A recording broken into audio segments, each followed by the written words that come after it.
ঋতু পাল্টে যায়।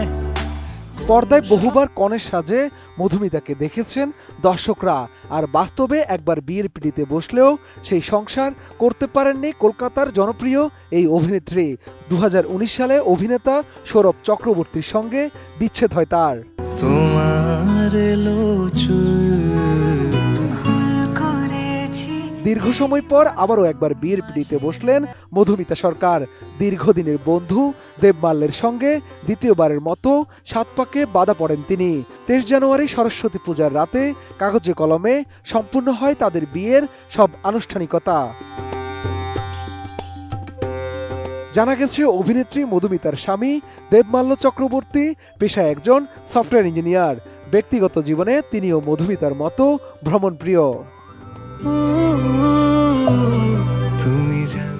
বিয়ের অনুষ্ঠানের আগে জাঁকজমকভাবে আয়োজন করা হয় তাদের গায়ে হলুদ, যা বিয়ের আনুষ্ঠানিকতা শুরুর আগেই সামাজিক যোগাযোগ মাধ্যমে শেয়ার করেছিলেন অভিনেত্রী।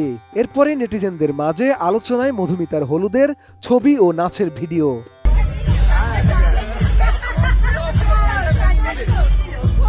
সামাজিক যোগাযোগ মাধ্যমে ভাইরাল সেসব ভিডিওতে গায়ে হলুদের অনুষ্ঠানে মধুমিতাকে দেখা গেছে ট্রেডিশনাল হলুদ শাড়ির লুকেই। সেজে উঠেছিলেন ফুলের গয়নায়। সেই অনুষ্ঠানের সাজ সাদামাটা হলেও আনন্দ উৎসবে কোনো কমতি ছিল না। তোমার ছোঁয়ায় ইচ্ছেগুলো শুধুই ঘিরে থাকে। কোয়ালিটি সম্পন্ন আন্তর্জাতিক মানের still bar CSRM, committed for better still.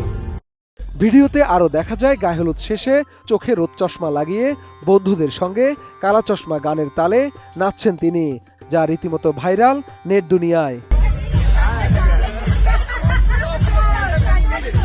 এদিকে মধুমিতার বিয়েতে অতিথি হিসাবে আমন্ত্রিত ছিলেন পরিচালক শিলাদিত্য মল্লিক সহ অনেকে।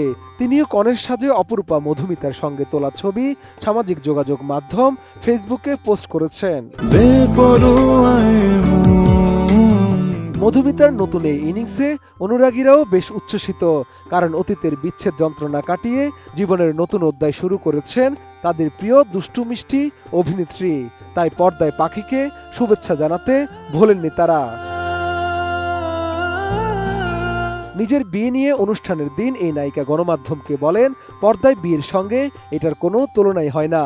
নিজের বিয়ে তো সবচেয়ে বেশি স্পেশাল, যা তিনি কখনো ভাষায় প্রকাশ করতে পারবেন না। এই অনুভূতিটাকে শুটিং এর অনুভূতির সঙ্গে কম্পেয়ার করা একেবারেই চলে না। মধুমিতা সরকার বর্তমানে ভোলে বাবা পার কারেগা ধারাবাহিকে অভিনয় করছেন। এছাড়া OTT এবং বড় পর্দাতেও তিনি বেশ কিছু কাজ করে দারুণ আলোচনায় এসেছেন। কিছু কিছু কথা আজও পড়ে আছে বাকি। এর আগে ছোট পর্দা দিয়ে প্রথম বিনোদন জগতে পা রেখেছিলেন মধুমিতা।